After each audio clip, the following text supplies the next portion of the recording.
our job was to convince, let's say, Ecuador to accept a $1 billion loan, convince the World Bank to give Ecuador a $1 billion loan.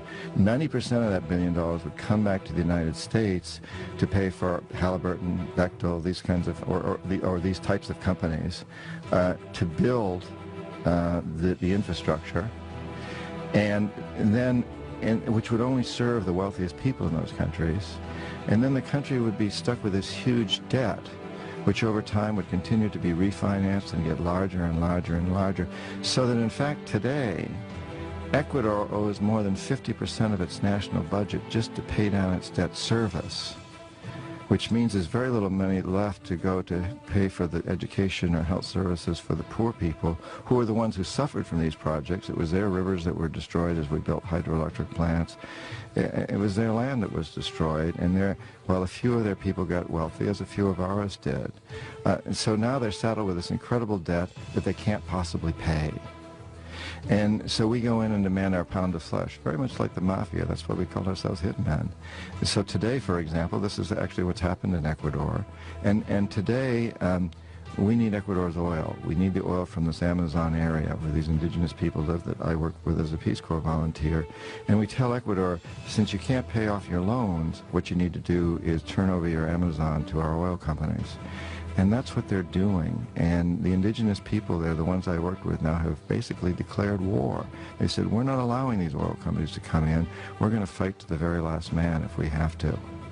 It's a terrible situation, and what it is all about is building empire. We've done this in every country around the world that has resources that we covet. Often this is oil in places like Indonesia, Nigeria, Ecuador, Venezuela, Colombia, so many different places, but sometimes it's other resources. For example, in Panama, it was the Panama Canal. And in this process, we've managed to create the largest empire in the history of the world, and we've done it largely without military might. It's been done primarily through economic hitmen like me. Now, when the economic hitmen fail, as we've done as we did in Panama with Omar Torrijos, and in Ecuador many years ago with Jaime Roldos when I was there. When we fail, the jackals are sent in. And these are CIA-sanctioned troublemakers. They will try to foment coups in a country. They'll try to overthrow the president. If they fail, if they're not able to do that, then they'll assassinate him. And Jaime Roldos of Panama, who was not overthrown, well, he was assassinated.